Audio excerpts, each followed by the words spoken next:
Shalom, selamat sore Bapak Ibu Saudara dimanapun Anda berada pada sore hari ini. Kita siap meninggikan Tuhan, amin. Sebab Dia hadir dimanapun engkau berada. Pastikan persembahan yang terbaik, ibadah yang menyenangkan hati Tuhan yang engkau bawa sore hari ini. Mari pejamkan matamu, tundukkan hatimu, kita berdoa. Bapa kami di surga, kami mengucap syukur Engkau terlalu baik, teramat baik, dan selama-lamanya kebaikan-Mu kami rasakan dan tidak pernah berakhir. Terima kasih buat waktu yang indah ini Tuhan. Kembali kami ada di dalam rumah-Mu untuk beribadah, menyenangkan hati-Mu. Kami menyerahkan seluruh ibadah kami petang hari ini ke dalam tangan-Mu. Engkau yang pimpin Tuhan dari awal, pertengahan hingga sampai akhirnya. Hadirat-Mu meliputi kami dimanapun kami berada. Terpujilah nama-Mu, kami siapkan hati kami siapkan nyanyian kami, dan kami akan berikan yang terbaik buat Tuhan. Di dalam nama Yesus Kristus kami mulai ibadah kami. Mari yang siap katakan bersama, amin. Berikan kemuliaan yang terbaik bagi Tuhan. Haleluya, haleluya. Ini waktunya firman Tuhan dinyatakan, bahwa Tuhan akan datang menyatakan kemuliaan-Nya. Haleluya. Oh, mari semua bertepuk tangan Bapak Ibu Saudara. Sebab inilah zaman Elia.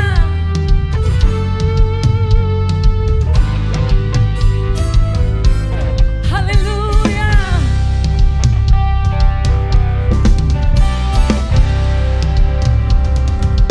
Yuk katakan, inilah zaman Elia. Ya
Ada nyanyian-nyanyian surgawi yang naik ke tahta-Mu lewat setiap kami imam-imam kudus-Mu Tuhan. Haleluya. Datang di atas awan, tampil bersinar. yes, Surya kebenaran, angkat suara ini tahun Yobel.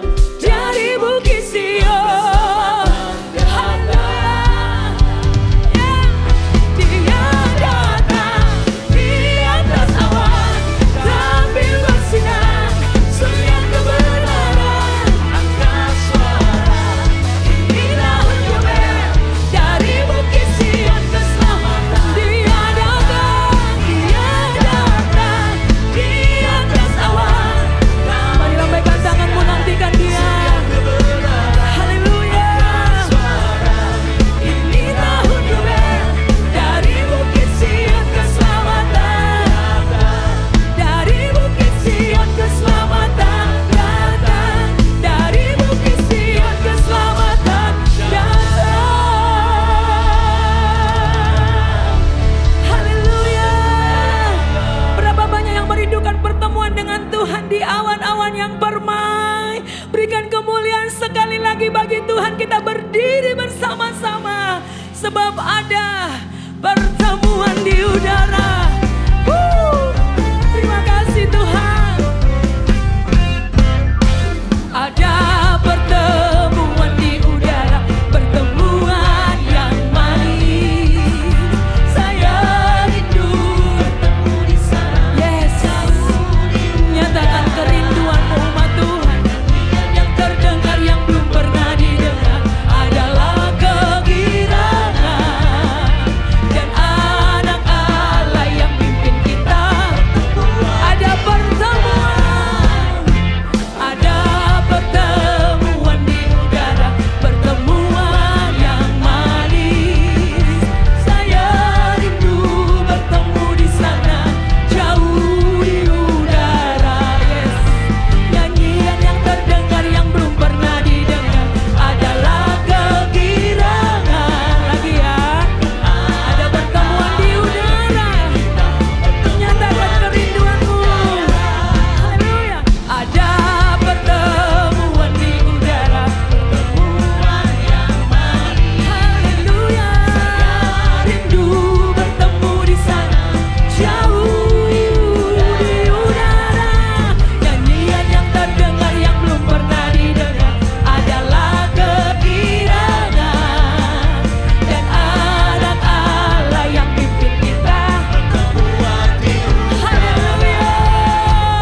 kami memperkatakan setiap janji-janji-Mu bahwa Engkau kelak akan datang kembali ke dunia ini menjemput kami. Terima kasih Tuhan. Haleluya. Di dalam Wahyu 22 ayat 20, Dia yang memberi kesaksian tentang semuanya ini berfirman, "Ya, aku datang segera. Amin, datanglah Tuhan Yesus." Haleluya. Maranatha, Maranatha, Tuhan datanglah. Persiapkanlah dirimu, sambut kedatangannya. Maranatha, Maranatha, Maranatha, Kristus datanglah. Hari itu, hari yang termulia. Angkat tanganmu Bapak Ibu. Haleluya, Tuhan datanglah dalam kemuliaannya bersama para tebusan. Sambutlah Dia, Raja. Segala suku, kaum dan bahasa nyanyi sembah Sang Raja. Ya Yesus, Maranatha datanglah. Berikan kemuliaan tepuk tangan bagi Dia. Dia datang kedua kalinya. Sambut Dia. Maranatha, Maranatha, Tuhan datanglah. Persiapkanlah dirimu, sambut kedatangannya. Lebih sungguh. Maranatha, Maranatha, Kristus datanglah. Hari itu, yes, lambaikan tanganmu. Haleluya, Tuhan datanglah dalam kemuliaannya bersama para tebusan. Sambutlah Dia, Raja. Segala suku, kaum dan bahasa nyanyi sembah Sang Raja. Ya Yesus, nantikan Dia. Haleluya, haleluya, Tuhan datanglah dalam kemuliaannya bersama para tebusan. Sambutlah Dia, Raja. Segala suku, kaum dan bahasa nyanyi sembah Sang Raja. Yes, sembah Dia, sembah Dia.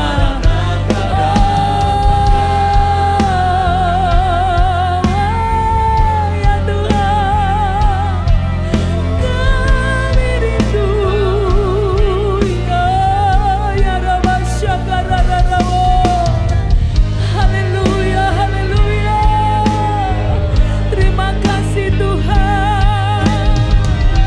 Kiraba Syakara Rama-lama-lama-lama Syakara Rama-lama-lama.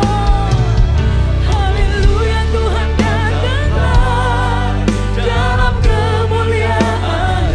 Angkat tanganmu tinggi, angkat tanganmu tinggi. Pandang Dia penuh dengan kemuliaan. Yes. Segala suku, kaum dan bahasa nyanyi sembah Sang Raja. Ya Yesus, Mari para singers saja nyaringkan suaramu para singers. Haleluya. dalam kemuliaannya bersama para tebusan. Sambutlah Dia, Raja. Segala suku, kaum dan bahasa nyanyi sembah Sang Raja. Ya Yesus, Haleluya. Bersama-sama. Haleluya, Tuhan datanglah dalam kemuliaannya bersama para tebusan. Sambutlah Dia,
kami merasakan senantiasa kasih setiamu kepada kami. Karena Engkau adalah Allah yang setia. Karena itu kami mau merespons dengan baik. Yaitu kami mau juga setia sampai akhir hayat kami. Beri kami Tuhan iman yang terus bergerak sehingga kami bertumbuh mencapai iman yang sempurna. Terima kasih. Dan Kau berfirman kepada kami pada tahun yang baru ini, Tuhan beri kami hati yang baru, hati yang setia mengikut Engkau. Terima kasih. Kami doakan semua ini hanya dalam satu nama, Tuhan Yesus Kristus. Amin. Shalom teman-teman. Tahun ini tahun yang baru. Kita akan mendengarkan pendalaman Alkitab, Bible Study tentang pemimpin yang setia. Salah satu pemimpin yang betul-betul ditulis oleh Alkitab bahwa secara eksplisit dia itu setia adalah Musa. Mari kita mau belajar dari kehidupan Musa ini, ya. Oleh karena itu sebagai pendahuluan, biasanya pendahuluan itu adalah garis besar yang terpenting mengenai isi buku. Nah, kali ini kita bicara tentang mengapa kita itu fokus pada Musa dalam pendahuluan ini, ya, supaya kita belajar apa artinya setia. Oleh karena itu satu pertanyaan lebih dulu. Mengapa mempelajari hidup Musa? Ya tentu kalau saya menyampaikan ini pada Anda supaya kita mempunyai satu roh yang sangat penting.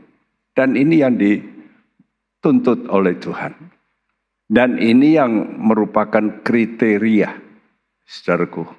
Kalau kita membaca dalam 7 gereja, ada 2 gereja yang tidak ditegur oleh Tuhan. Yaitu gereja yang kedua, itulah gereja Smyrna. Gereja ini ada gereja yang penuh dengan derita. Dan Tuhan berpesan supaya mereka setia sampai mati. Dan gereja kedua yang tidak ditegur oleh Tuhan adalah gereja Philadelphia. Ya, kenapa gereja Philadelphia? Gereja ini terkenal dengan kasih persaudaraan. Sehingga Tuhan berjanji khusus untuk gereja ini bahwa mereka tidak akan mengalami yang namanya penderitaan pada akhir zaman. Jadi kalau kita mau supaya kita luput dari masa-masa kesukaran yang sebentar akan menimpa bumi ini, kita harus belajar hidup seperti gereja Philadelphia. Ya. Nah, jadi mengapa mempelajari hidup Musa? Karena hidup Musa ini mempunyai kesejajaran dalam satu karakteristik dari hidupnya, yaitu kesetiaan.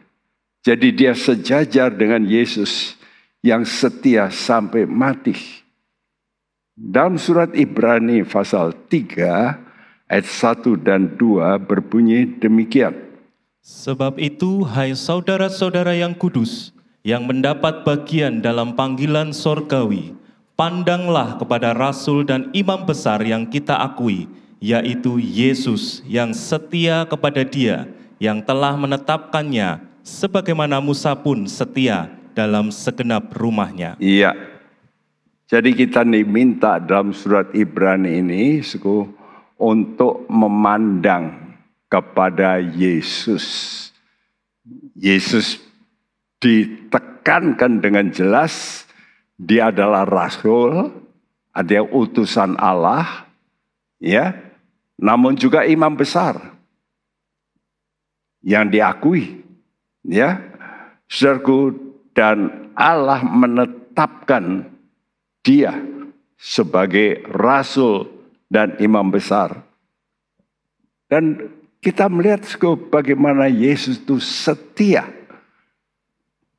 dalam hal apa yang ditetapkan oleh Allah dalam programnya.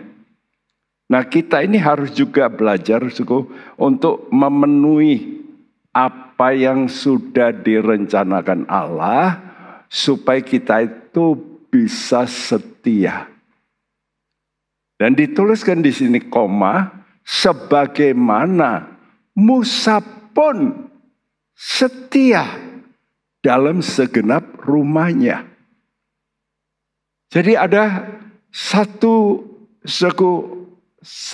penghargaan khusus kepada Musa disejajarkan dengan Yesus yang setia. Karena itu kalau kita disuruh memandang kepada Yesus yang setia, dan kalau Musa pun setia, dan kalau kita baca dalam Alkitab, Musa ini penulis dari kitab yang disebut Pentateuch, ya, 5 kitab awal. Kalau saudara lihat tebalnya tulisan Musa, itu tidak ada yang mengalahkan.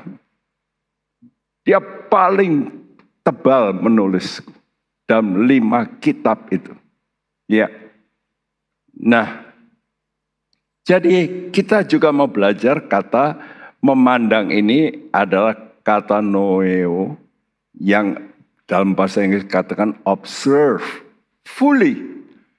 Jadi kita mesti mengadakan observasi secara penuh baik kepada Yesus. Lalu kalau disejarkan dengan Musa, alangkah baiknya kita juga melihat Musa. Kita mau observasi hidup Musa. Ya. Jadi mengapa menghargai Musa itu kita mengobservasi hidup Musa? Karena Musa menghargai panggilan tinggi Allah. Kalau Yesus itu memang Allah sudah. Ya, dia lalu diperintahkan turun dan melakukan tugasnya. Sekarang kita anak-anak Tuhan semuanya sebetulnya mau juga dipanggil oleh Tuhan dalam konteks yang sama. Yaitu diutus oleh Tuhan. Dan Musa ini sebagai manusia, dia menghargai panggilan Allah yang tinggi. Dan fakta menghargai panggilan Allah, itulah roh kesetiaan. Jadi kalau saudara betul-betul menghargai panggilan Allah, maka saudara mesti juga belajar setia dalam apa yang Tuhan sudah percayakan. Ya, tugas apapun yang kecil. Jangan sudah pikir nanti tugas yang besar itu nanti ya hadiahnya besar. Kalau kita melihat Tuhan itu ukur, tiap orang itu punya kemampuan sendiri-sendiri. Jadi Tuhan itu akan menuntut orang sesuai dengan kemampuannya. Dan oleh karena itu kalau orang itu mampu tapi tidak melakukan ya sampai takaran yang Tuhan inginkan, dia tidak setia. Tapi orang-orang yang sederhanakan itu kalau kita lihat kenapa Tuhan ciptakan orang-orang yang tidak terlalu pandai. Orang-orang yang miskin. Tapi orang miskin dan tidak pandai Tapi yang Tuhan nilai itu bukan ya standar ya, tapi standar kesetiaannya. Dan ini nanti yang akan ditakar oleh Tuhan.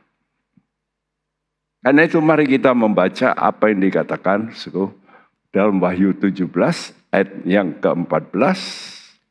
Mereka akan berperang melawan anak domba, tetapi anak domba akan mengalahkan mereka. Karena ia adalah Tuan di atas segala tuan dan Raja di atas segala raja. Mereka bersama-sama dengan Dia juga akan menang, yaitu mereka yang terpanggil, yang telah dipilih, dan yang setia. Ya, jelas dikatakan siapa yang menjadi pengikut Tuhan yang tidak akan kalah. Ya, walaupun menghadapi masalah-masalah, walaupun menghadapi problem-problem, tantangan yang berat, tidak akan kalah. Tapi berakhir dengan mungkin ada kekalahan, tapi comeback kembali dan berakhir dengan kemenangan. Dan ayat ini menjamin dalam peperangan dikatakan siapa yang akan menang? Mereka yang bersama-sama dengan Dia, dengan Yesus, itu akan menang. Karena itu Tuhan Yesus sudah berjanji kalau kita mau beriman, Dia itu akan menyertai kita. Dan menyertai selama-lamanya. Jadi berarti Tuhan Yesus mau bersama dengan kita. Cuma respons kita, apakah kita mau disertai Tuhan? Ya. Nah, kalau kita mau, maka kita mesti mengikut jalannya. Karena Tuhan itu akan berjalan menurut jalannya. Dia tidak akan mengikuti jalan kita. Kita harus mengikuti jalannya. Nah, kalau kita mau mengikuti jalannya, barulah kita akan bersama-sama dengan Dia. Nah, siapa yang akan bersama-sama dengan Dia? Pertama, mereka yang terpanggil. Jadi jelas Tuhan memanggil. Lalu tingkat kedua, setelah dipanggil, Tuhan pilih. Nah, setelah Tuhan pilih, masih Tuhan tunggu apakah mereka itu setia. Jadi mereka yang menang itu bukan orang yang dipanggil. Bukan yang dipilih. Tapi dipanggil, dipilih, dan yang setia. Kata dan itu menunjukkan satu rangkaian. Tidak berhenti. Karena itu betapa pentingnya kita menjadi orang yang mengikuti yang namanya alur yang Tuhan sudah tetapkan. Ya. Jadi yang bersama-sama dengan Dia itu dijamin pasti menang. Dan untuk pasti menang ini Tuhan memanggil. Siapa yang dipanggil Tuhan? Siapa saja. Karena Tuhan itu memanggil orang yang berdosa. Jelas itu Alkitab mengatakan. Dan semua kita memang orang berdosa. Asalnya. Ya. Kita dipanggil. Dan dalam surat 1 Petrus 1 ayat 1 pasal 1 ayat 15 jelas dikatakan bahwa Allah memanggil kita itu untuk hidup kudus. Karena Allah itu kudus. Hendaklah kamu kudus karena aku kudus. Ini jelas. Jadi kalau kita menjadi orang percaya, kita tidak mau hidup kudus, itu aneh. Ya, itu melanggar yang namanya yang dikatakan orang percaya. Orang percaya itu akan mendengar panggilan Tuhan. Tapi sayangnya, Dalam Injil Matius 22 ayat 14, di situ ada sebuah cerita, begitu suruhan Tuhan itu pergi, karena orang-orang Yahudi menjadi pilihan Allah itu menolak, yang diberi kesempatan pertama menolak, maka Tuhan berkata kepada hamba-hambanya, kamu pergi ke pasar-pasar, ke jalan-jalan, panggil semua orang. Dan setelah dipanggil, mereka masuk dalam satu pesta, ternyata ada orang yang tidak memakai pakaian pesta. Dan waktu itu yang empunya kerja ini masuk dan berkata, hei, kenapa kamu tidak pakai pakaian pesta? Orang itu kebengong dan Alkitab mengatakan disuruh orang itu dilempar ke dalam tempat yang gelap, kertak gigi. Jelas, Alkitab mengatakan sebab banyak yang dipanggil, tapi sedikit yang dipilih. Kenapa, Karena orang yang dipilih itu adalah orang yang memakai pakaian pesta yang sudah disiapkan. Jadi dalam pesta itu sudah disiapkan di luar pakaian untuk ganti. Orang ini gak mau ganti, masuk saja dalam pesta. Ya, karena itu orang ini lalu diusir, dimasukkan dalam tempat yang gelap. Bicara pakaian, Ayub 29 ayat 14 mengatakan bahwa pakaian itu bicara soal kebenaran. Jadi kebenaran itu mesti dipakai. Ya. Dalam Ulangan 6 ayat 25 dikatakan, dan kamu akan menjadi benar kalau ada syaratnya. Kalau kamu melakukan segala perintah yang kukatakan padamu. Segala, ya. Banyak orang sudah melakukan, tapi tidak segala. Tidak semuanya.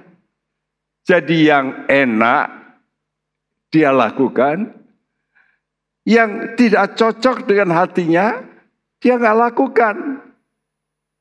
Berarti pakaiannya bukan pakaian yang Tuhan siapkan. Ingat ini, kita mesti belajar taat itu secara penuh. Jangan nanggung.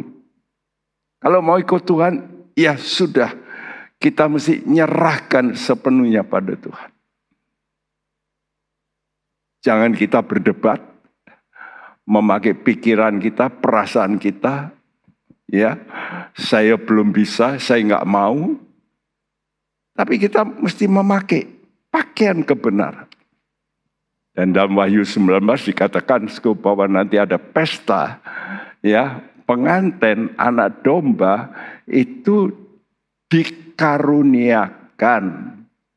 Mereka itu dikaruniakan kembali pakaian kebenaran. Jadi kebenaran ini mesti kita pakai. Apa artinya? Artinya kita ini mau pakai apa yang diperintahkan Tuhan. Nah, kalau kita mau memakai, kita ini bisa masuk orang yang dipilih Tuhan. Jadi bukan hanya dipanggil. Orang yang dipilih Tuhan itu orang yang mau hidup kudus. Kita dipanggil untuk hidup kudus. Tapi siapa orang pilihan Tuhan? Orang yang mau hidup kudus. Dalam Imamat 20 ayat 6 mengatakan bahwa orang yang kudus itu menjadi milik Tuhan. Nah, tapi ingat, ini kenyataannya. Ada orang-orang yang sudah dipilih, betul-betul Tuhan itu memilih dari sekian banyak. Bahkan Tuhan Yesus sendiri memilih. Siapa? 12 murid. Termasuk siapa? Yudas. Yudas juga orang yang sudah masuk kategori dipilih. Dan untuk memilih Yudas, saudara jangan pikir Tuhan itu sembarangan. Tuhan itu berdoa.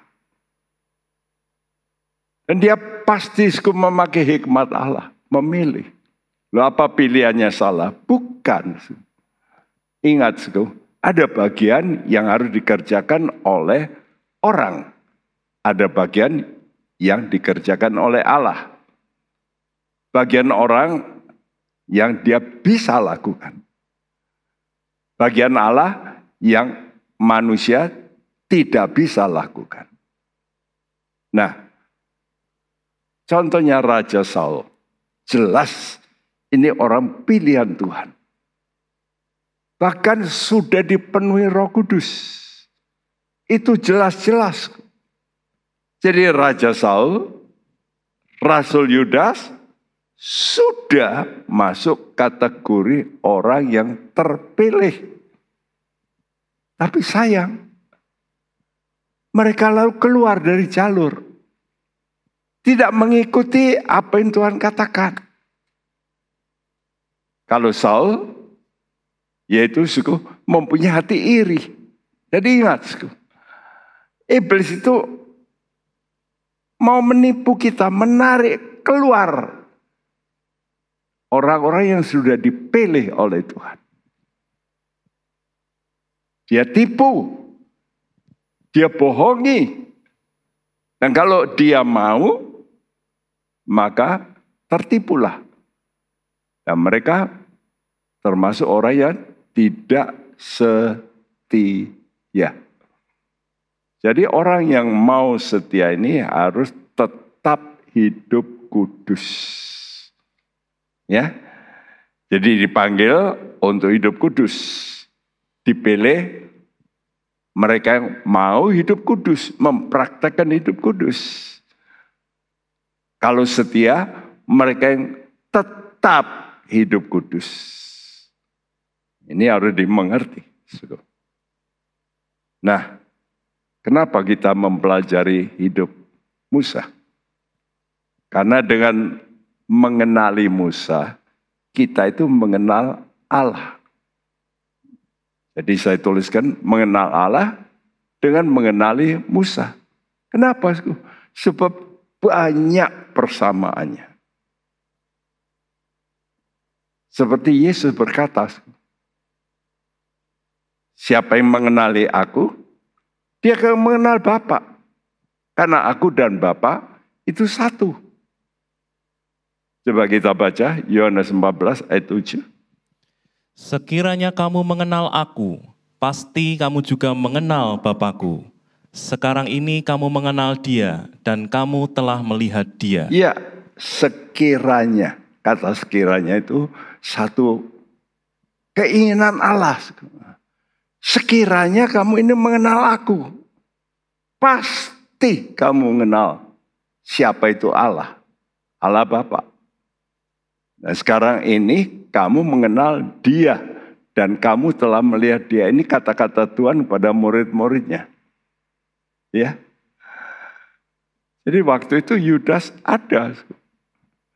Mestinya dia tahu hati Bapa itu nggak senang kalau dia itu melanggar apa yang sudah diucapkan oleh Yesus. Tapi dia tetap lakukan. Ya, saudara. Jadi Allah kadang-kadang memakai orang untuk kita bisa mengenali Allah. Karena itu ada baiknya saudara baca buku-buku autobiografi dari orang-orang yang dipakai oleh Tuhan. Karena dengan saudara membaca, mempelajari, oh begitu, sampai akhir hidupnya benar, saudara itu bisa mengenali Tuhan. Karena itu kalau kita belajar hidupnya Paulus, hidupnya Musa, hidupnya Elia, ya, maka kita ini belajar juga mengenal Tuhan. Coba kita lihat perbandingan ini. Persamaan antara Musa dan Tuhan Yesus. Ya, saya tuliskan Zaman pertama waktu lahirnya dia. Diselamatkan dari pembunuhan, dua-duanya. Musa ini juga mau dibunuh, Yesus juga mau dibunuh. Musa mau dibunuh oleh Firaun, Yesus mau dibunuh oleh Raja Herodes. Ya, jadi penguasa dunia mau membunuh. Yang kedua, dua-dua mengalami kemenangan atas dosa. Dalam Keluaran 7 ayat 12, waktu Musa harus melakukan satu pernyataan di depan Firaun, maka Firaun memanggil ahli-ahli nujumnya untuk melakukan satu keajaiban seperti Musa melakukan, yaitu tongkat dilempar jadi ular. Ya. Dan ahli-ahli nujum juga melakukan. Tapi herannya, tongkatnya Musa yang jadi ular itu memakan, ya, mengalahkan. Jadi jelas, ini namanya dicobai tapi menang. Yesus juga sama. Yesus dicobai iblis 3 kali, dia menang. Dua-dua orang ini, baik Musa maupun Yesus, berpuasa 40 hari. Bahkan Musa bukan cuma sekali 40 hari. Alkitab menuliskan sampai 3 kali dia berpuasa 40 hari. 40 hari tanpa makan, tanpa minum. Wow. Itu kalau orang biasa tanya dokter, pasti mati. Pasti. Tapi itu kalau nggak supranatural, nggak bisa. Sama dengan Yesus. Ya. Kenapa Yesus cuma sekali? Ya karena dia singkat. Dia cuma 3 tahun dalam pelayanan, dia puasa sekali. Kalau Musa itu 40 tahun dalam pelayanan. Ya. Lalu dua-duanya berkuasa atas laut. Musa membelah laut merah. Ya. Dan Tuhan Yesus juga berkata, diam, teduh. Maka gelombang teduh. Saudara, dua-dua memberi makan banyak orang. Musa tiap hari, ya. Tapi itu tentu dari Tuhan ya. Selama 40 tahun. Yesus juga melakukan mujizat. 5.000 orang dia beri makan dengan 5 ketul roti. Lalu sekali lagi 4.000 orang. Ya. Dua-dua punya wajah yang bersinar. Nah, kalau saudara ingin wajahmu bersinar, baca Keluaran 34 ayat 35. Kenapa wajah Musa bisa bersinar? Karena dia suka berdoa. Karena itu saudara-saudara yang bisa menjaga wajah saudara supaya bisa, ya saudaraku, ada aura yang kelihatan nyata begitu. Itu karena suka bertatap muka dengan Tuhan. Dan Yesus naik ke gunung, dan Matius 17, rupa Tuhan berubah, bersinar. Ya. Dua-dua menanggung gerutuan. Musa waktu itu digerutui begitu banyak orang. Juga orang-orang Farisi. Orang-orang yang tidak mau percaya Yesus Allah menggerutu. Ya, ini kan anaknya tukang kayu. Mereka itu ya merendahkan, menghina Yesus. Dua-dua didiskreditkan dalam keluarga. Bilangan 12 oleh saudaranya sendiri. Ya. Sama Yesus juga, tidak dipercayai walaupun Ibu Maria berkata, anak-anak, itu kakakmu itu lahir itu dari Roh Allah. Hah? Masa mami? Mereka nggak mau percaya. Sampai akhirnya Yesus bangkit dari kematian, baru mereka percaya. Saudaraku,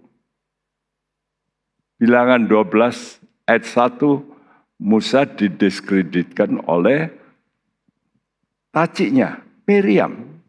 Ya, kamu punya istri, istrimu hitam, orang Kus. Ya, dua-dua menjadi juru syafaat yang luar biasa. Wow. Kalau kita baca bagaimana Musa mengorbankan dirinya, dia berkata, Tuhan, lebih baik aku saja yang engkau matikan, biar mereka orang Israel yang aku pimpin ini mereka hidup. Biar aku saja yang mati. Dan ini juga menjadi pikiran Yesus. Dia menjadi juru syafaat yang luar biasa. Dan dua-dua mengucapkan firman Allah ya kepada umat Tuhan. Dua-dua mempunyai 70 pembantu. Kalau Musa punya tangan kanan, 70 pembantunya diurapi Roh Allah. Tuhan Yesus juga selain 12 murid, ada 70 murid. Dua-dua mendirikan peringatan Paskah. Dan yang paling hebat, yang terakhir, dua-dua nampak setelah mati. Ya. Dan Matius 17, Musa kelihatan di samping Yesus. Waktu itu Yesus masih hidup. Tapi Musa kelihatan dengan Elia. Musa telah mati. Tapi dia dibangkitkan oleh Tuhan, lalu hidup. Ya. Nah, begitu juga Yesus. Setelah dia mati, dia naik ke sorga. Dan dilihat oleh murid-murid. Luar biasa.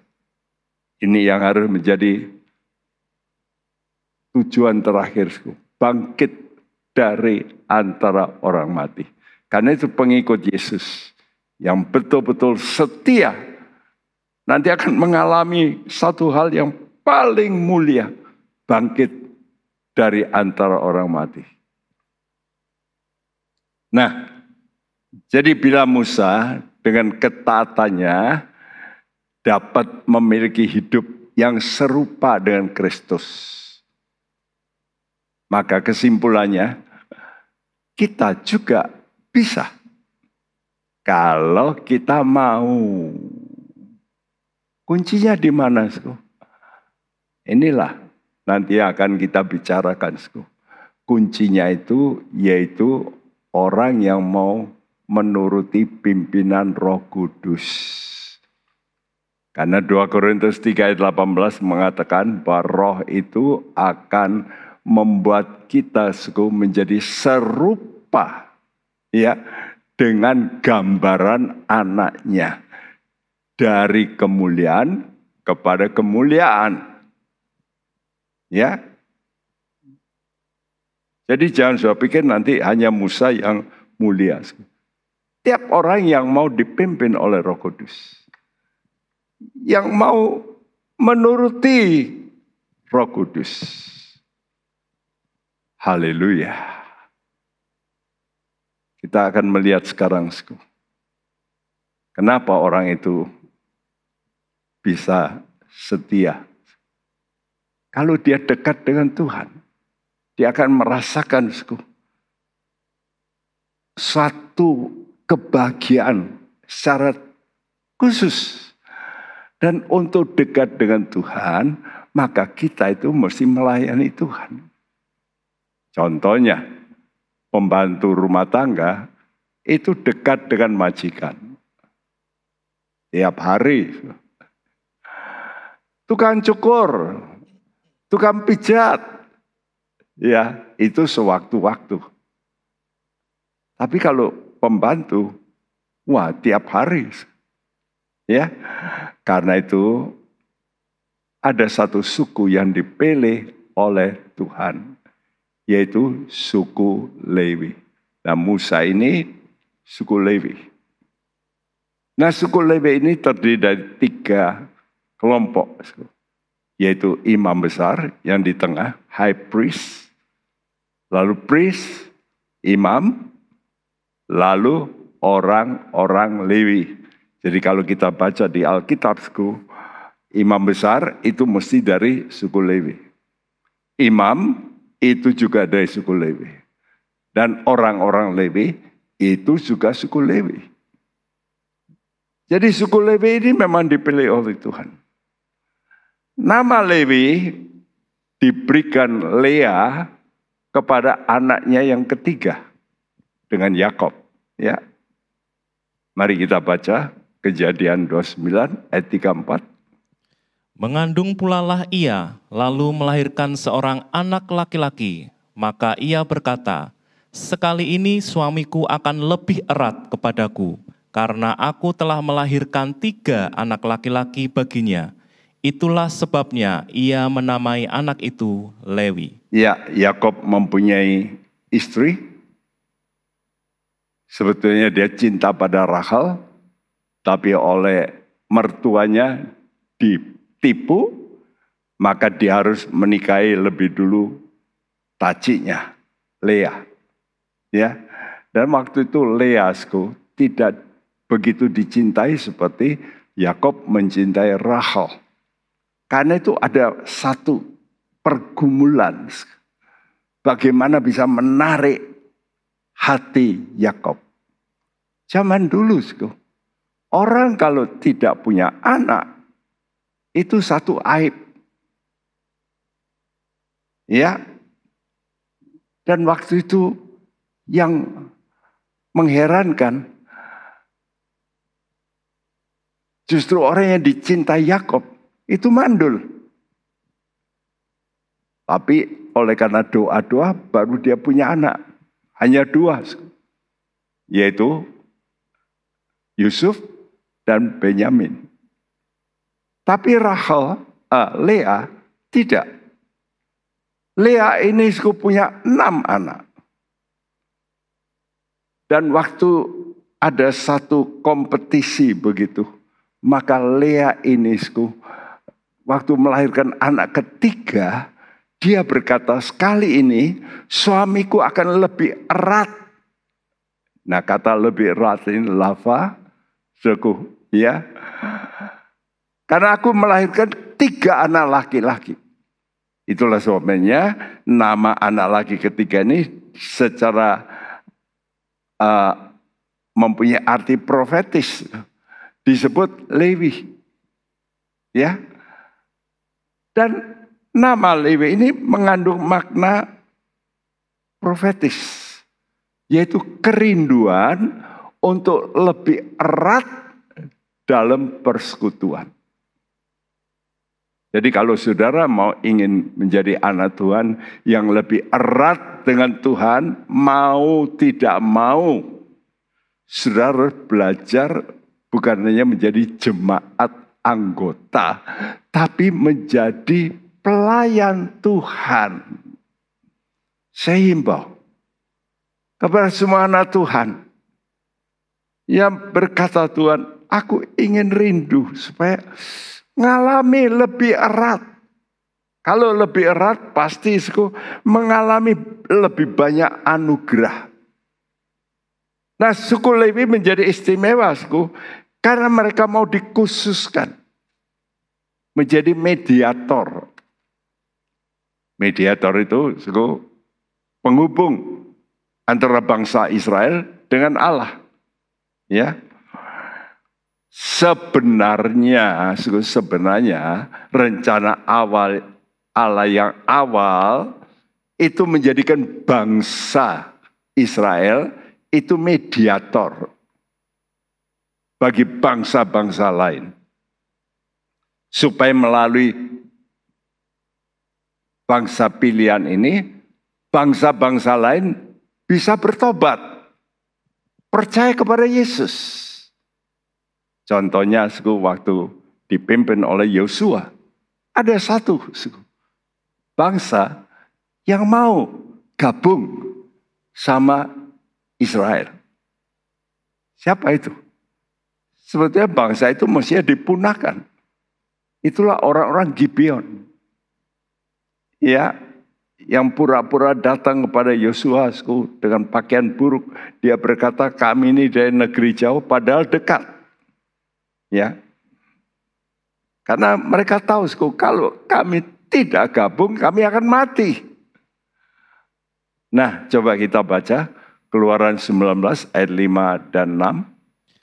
Jadi sekarang, jika kamu sungguh-sungguh mendengarkan firman-Ku dan berpegang pada perjanjian-Ku, maka kamu akan menjadi harta kesayangan-Ku sendiri dari antara segala bangsa, sebab Akulah yang empunya seluruh bumi. Kamu akan menjadi bagiku kerajaan imam dan bangsa yang kudus. Nah, perhatikan yang huruf putih ini. Kamu, bangsa Israel, akan menjadi bagiku kerajaan imam dan bangsa yang kudus. Terus? Inilah semuanya firman yang harus kau katakan kepada orang Israel. Jadi rencana Allah jelas kok. Menjadikan bangsa Israel ini kerajaan imam, ya, dan bangsa yang kudus. Karena itu mereka disuruh mendirikan bait Allah. Dengan bait Allah itu mereka melayani Tuhan aja. Dan heran, mereka dijamin begitu rupa. 40 tahun mereka makan terus dari sorga. Dan Tuhan pelihara, dikatakan pakaian mereka tidak rusak, kaki mereka tidak bengkak. Ya, selama 40 tahun Tuhan pelihara di padang gurun. Karena apa? Karena mereka lakukan ibadah. Dan mereka harus menjaga kekudusan. Di kerajaan imam itu di mana Yesus itu imam besarnya. Ya, sayang rencana Allah yang baik ini dirusak oleh orang Israel sendiri. Kenapa? Karena waktu Musa naik ke gunung untuk menerima hukum Taurat, maka mereka tunggu. Seminggu tidak turun, 2 minggu nggak turun, padahal nggak bawa bekal, gitu ya. Waduh, ini kan bisa mati. Jadi, mereka ragu, ngapain nunggu? Maka Keluaran 32 ayat 1 berkata, ketika bangsa itu melihat bahwa Musa mengundur-undurkan turun dari gunung itu, maka berkumpullah mereka mengerumuni Harun dan berkata kepadanya, mari buatlah untuk kami Allah, yang akan berjalan di depan kami, sebab Musa ini orang yang telah memimpin kami keluar dari tanah Mesir. Kami tidak tahu apa yang telah terjadi dengan dia. Iya. Jadi mereka menunggu. Musa nggak kunjung datang. Mereka khawatir. Jangan-jangan Musa mati. Yuk. Mereka semua berseru pada kakak Musa, Harun, mari buatlah untuk kami Allah. Ya. Jadi sebenarnya tugas mulia menjadi pengantara antara Allah dan bangsa-bangsa di muka bumi. Itu dipersempit sekarang. Gara-gara mereka jatuh dalam berhala lembu emas. Ingat ini, ini saya mau tekankan. Ini satu pelajaran yang penting.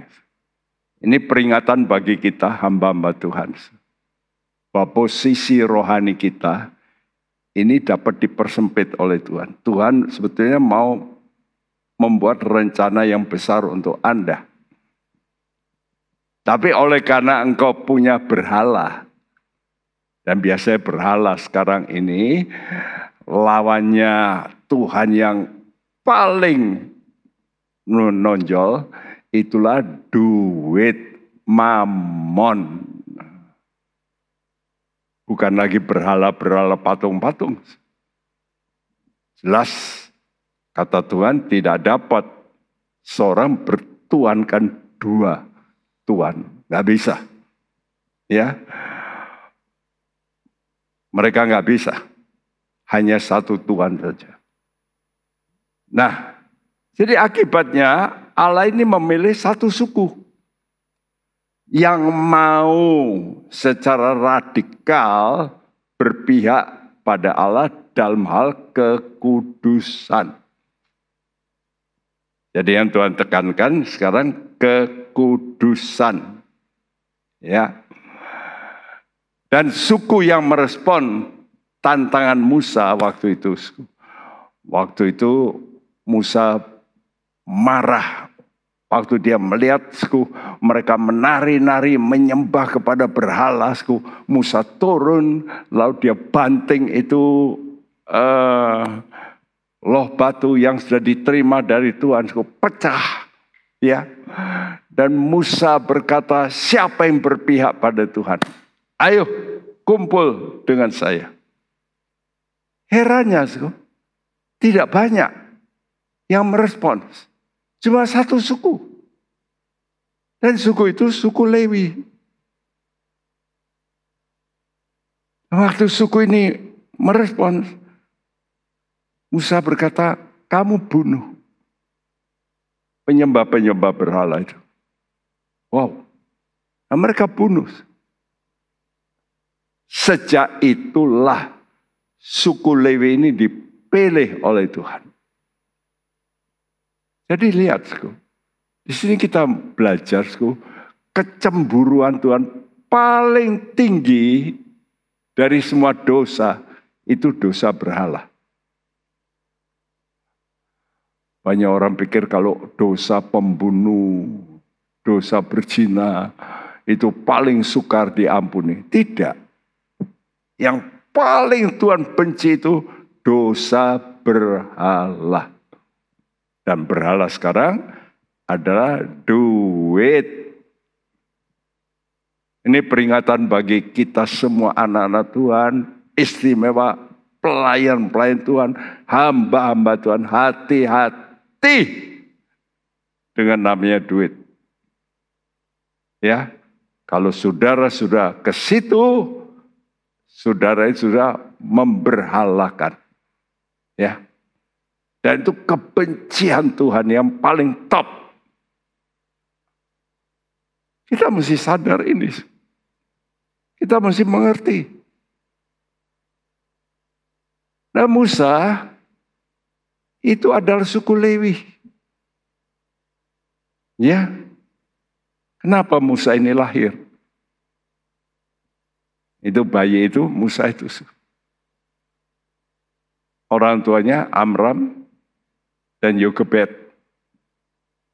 Mari kita membaca dalam Keluaran 2 ayat 1 dan 2 yang berbunyi. Seorang laki-laki dari keluarga Lewi kawin dengan seorang perempuan Lewi. Lalu mengandunglah ia dan melahirkan seorang anak laki-laki. Ketika dilihatnya bahwa anak itu cantik, disembunyikannya 3 bulan lamanya. Ya, anak itu cantik. Kata cantik ini kan untuk wanita biasanya, ya. Mesti yang anak itu ganteng gitu ya. Tapi dalam bahasa aslinya top. Top itu berarti bagus, baik.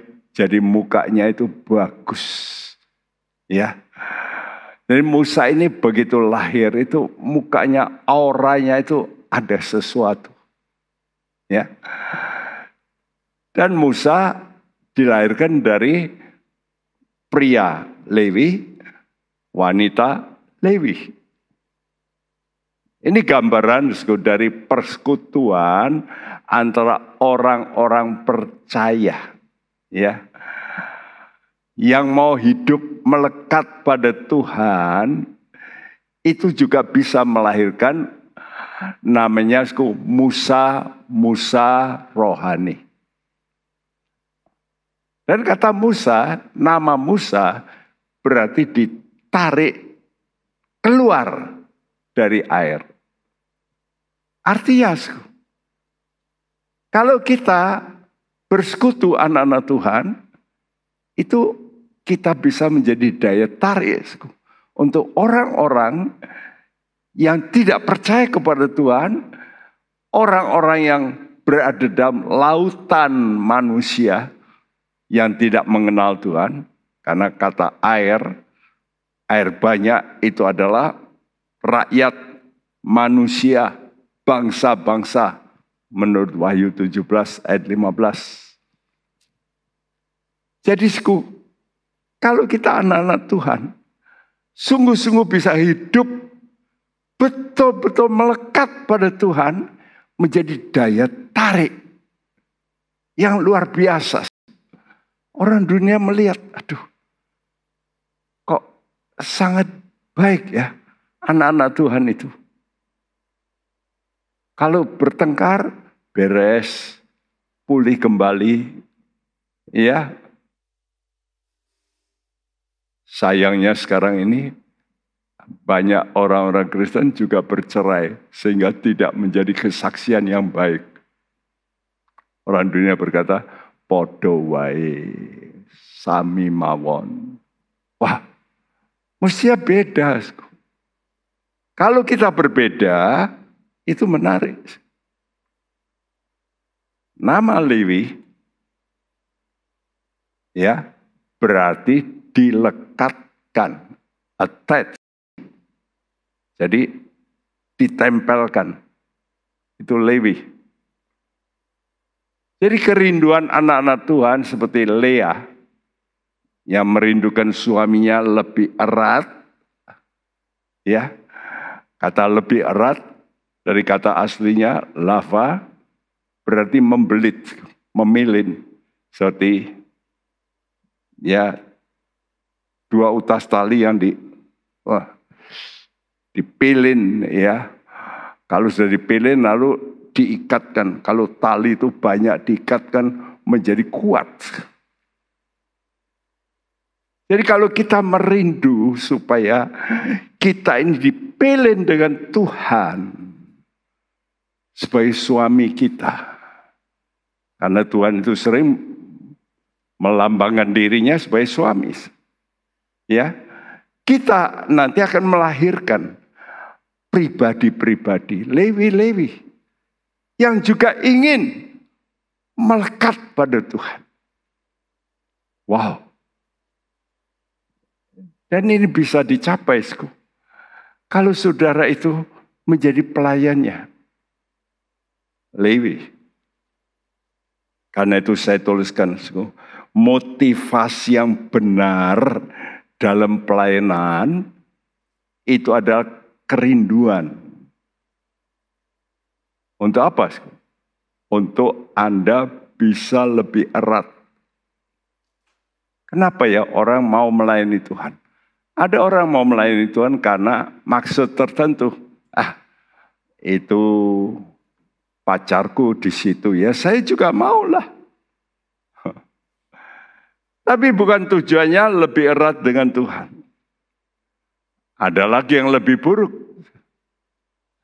Ya, saya melihat kok pendeta-pendeta kok bisa makmur ya.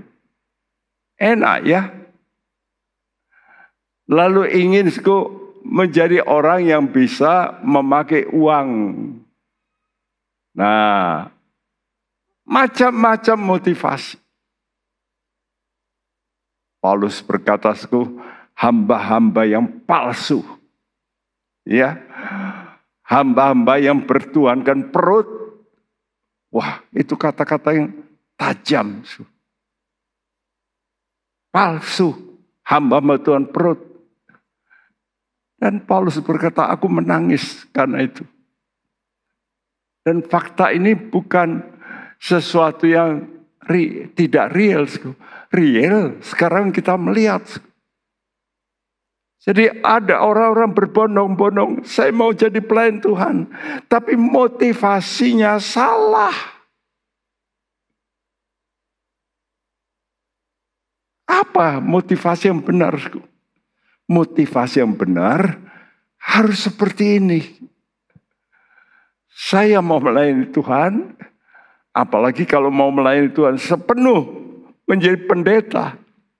Supaya aku bisa berdoa lebih banyak. Ada waktu lebih banyak dengan Tuhan. Saya tidak diganggu dengan problem-problem mencari harta. Ya, itu namanya lebih erat. Itu seperti tali yang dibelitkan. Dan kita mesti membelit dengan Tuhan. Biarlah kuasa Roh Kudus membelitkan kita. Karena itu dalam ibadah perlu kita mohon Roh Kudus. Mari Roh Kudus, bekerjalah dalam diri kami. Supaya kami ini bisa betul-betul membelit, dibelitkan dengan Engkau. Kami tidak akan bisa terpisah dari Tuhan. Kami mau menyertai Tuhan selama-lamanya.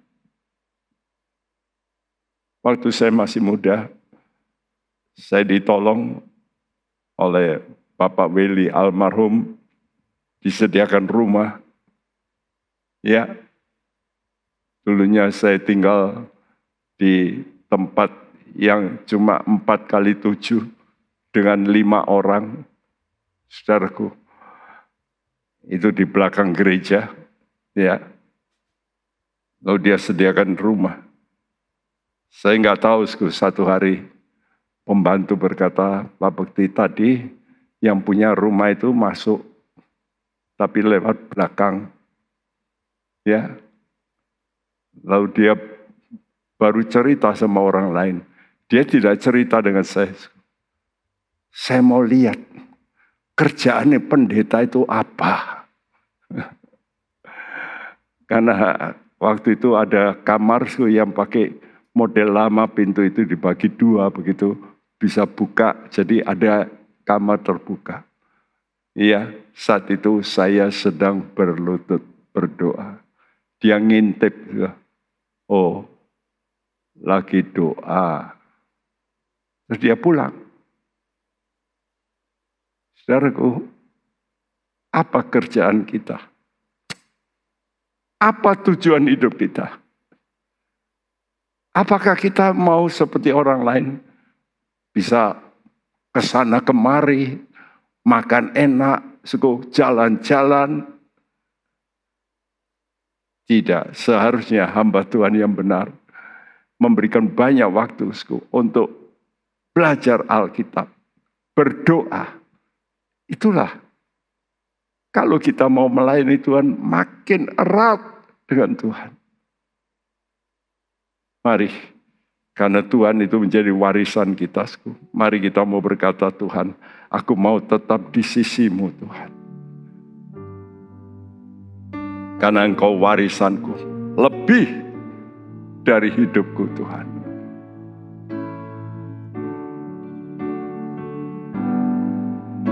Tuhan, Engkau warisanku, lebih dari hidupku. Biar ku dalam perjalanan selalu pada sisi-Mu, Tuhan. Tuhan, Engkau warisanku, lebih dari hidupku. Biar ku dalam perjalanan selalu pada sisi-Mu. Oh di sisi Tuhanku, di sisi dekat Tuhan, semua ku mau alami asalku dekat Tuhan. Tuhan tahu tak minta harta, bukan hormat dan nama. Doaku mohon rahmat-Mu buat jalan di sisi-Mu. Oh di sisi Tuhanku, di sisi dekat-Ku, semua ku mau alami asalku dekat. Mari kita mau berdiri. Kita nyanyikan bait kedua ini. Tuhan, aku gak minta harta. Kalau engkau sebetulnya benar-benar yakin engkau sebagai musafir, engkau membutuhkan Tuhan.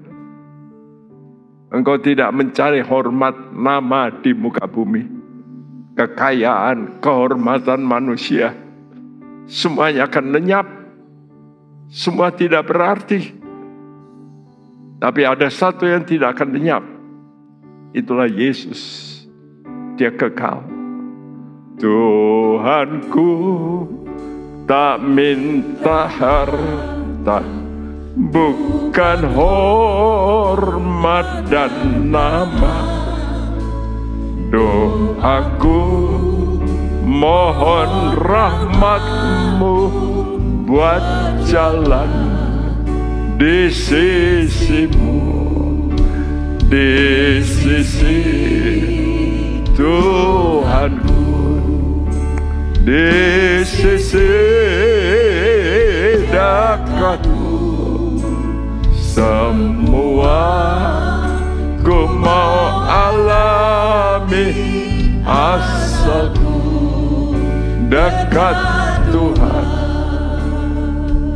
Hentarku lewat laut hidup, hentarku lewat laut hidup, juga lewat lembah maut, hingga ku tiba di surga dan puji Kau selamanya di sisi Tuhanku, di sisi dekat-Mu. Semua ku mau alami asalku dekat Tuhan. Saudaraku, kita sedang melewati laut kehidupan. Seperti murid-murid harus lewat di laut Galilea. Di situ ada danau sebetulnya, tapi dikatakan laut karena begitu besar, saudaraku. Dan di situ ada ombak. Dan kita sedang begitu. Kita harus seperti Musa yang ditarik dari air. Kita luput dari gelombang dunia ini, dari hempasan dosa. Mari kita luput dari yang namanya maut yang mencelakakan kita. Mari kita mau berdoa dengan sungguh, dengan berkata, Tuhan, hentarku lewat laut hidup. Hentarku lewat laut hidup, juga lewat lembah maut, hingga ku tiba di surga dan puji Kau selamanya, oh di sisi Tuhanku, oh di sisi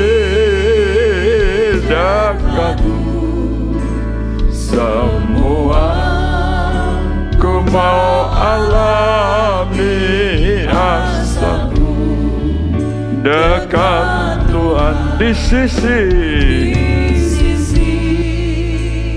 Tuhanku, di sisi dekatmu, semua ku mau alami asalmu dekat Tuhan. Saya minta saudara menyanyikan dari hatimu yang sungguh-sungguh. Tuhan, aku mau berada di sisimu senantiasa. Pegang hidupku. Jangan menjauh dariku. Aku mau selalu dekat. Aku mau menuruti firman-Mu. Seperti Musa setia. Dan biar itu menjadi bagian hidupku. Nyanyikan dengan pengertian. Bahwa kita mau melewati apapun masalah. Asal ada Tuhan di situ. Di sisi Tuhanku, di sisi dekatmu, semua ku mau alami asalku dekat Tuhan. Oh, di sisi Tuhan, yes Tuhan, Di sisi dekat. dekatmu, semua ku mau alami asalku dekat Tuhan. Biar semua kita berdoa, berseru pada Tuhan, supaya kita boleh senantiasa dekat dengan Tuhan. Tidak lama lagi Dia akan datang. Mari kita lebih berkonsentrasi.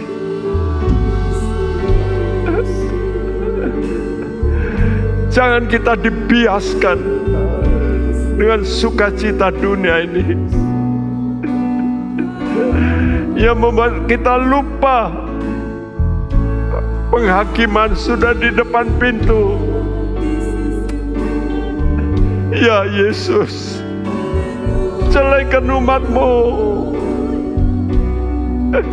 celaikan kami semua. Waktu kedatangan-Mu tidak lama lagi. Oh Jesus, Korea senegde. Oh Lord,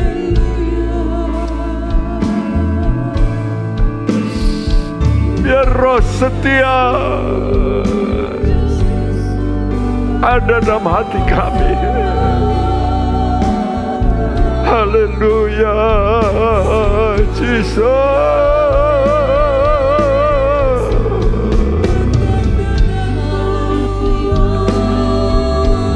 Haleluya, Jesus.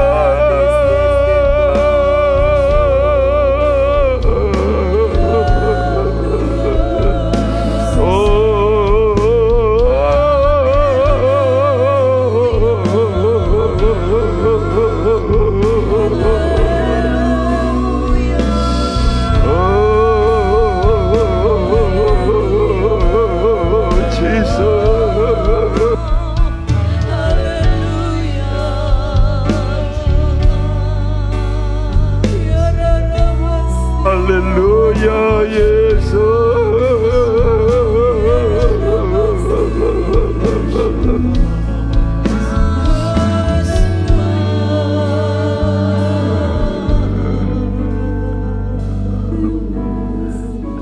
Di sisi Tuhan, di sisi dekat-Mu, semua ku mau alami asalku dekat Tuhan. Biar itu menjadi komitmen kami. Dan komitmen semua pendengar yang mendengarkan firman-Mu ini. Sebab kami melihat zaman ini seperti zaman yang Kau sudah katakan. Waktu orang-orang tidak sadar seperti zaman Lot. Mereka beriang gembira, makan minum, kawin mengawinkan.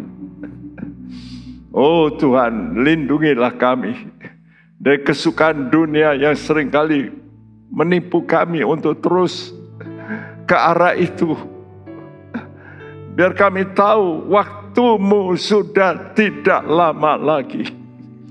Biar kami sadar, kami memberikan waktu kami lebih banyak bertekun untuk menyiapkan diri kami, untuk memperbaiki diri kami, untuk kami mau bertobat dengan benar.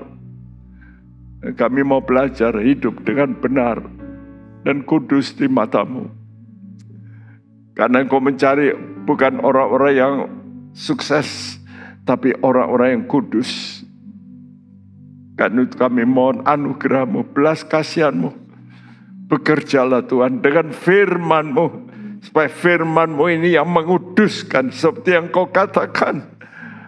Bahwa firman Tuhan itu menyucikan, menguduskan kami. Terima kasih Tuhan, terima kasih, terima kasih. Terus berbicara kepada kami sekalian. Dan supaya kami boleh senantiasa standby, siap menanti hari yang besar. Hari pertemuan kami dengan Kau sebagai juru selamat dan mempelai kami. Terima kasih Tuhan, terima kasih. Terima kasih, segala puji, hormat, syukur dipanjatkan kepada-Mu.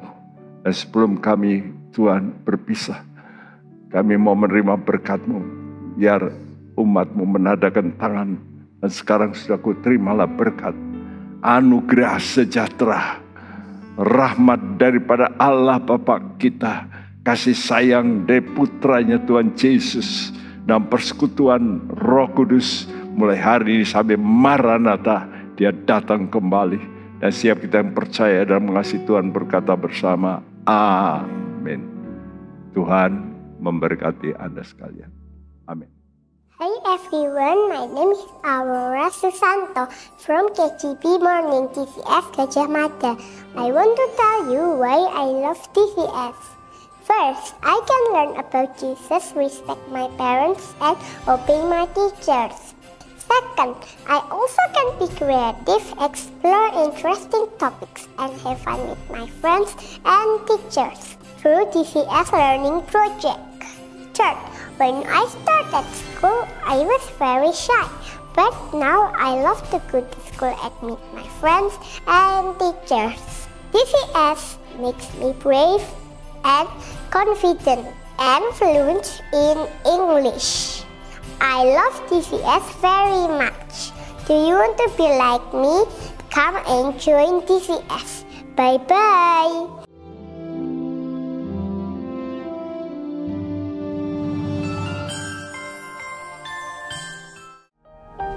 Isilah hidup kita dengan menyenangkan hati Tuhan. Sungguh anugerah Tuhan kalau kita masih boleh hidup. Menjadi bijaksana adalah awal dari takut akan Tuhan. Gunakan waktu. Mari kita takut akan Tuhan. Bergabunglah dengan Pendeta Timotius Subekti dalam program Suara Alfa Omega. Hanya di Live Channel. Penyaluran kolekte maupun persembahan lainnya dapat dilakukan melalui transfer ke nomor rekening gereja dengan nomor 009 707 2071 atas nama Megawati dan Lee Irwande atau dengan scan QR Code berikut ini.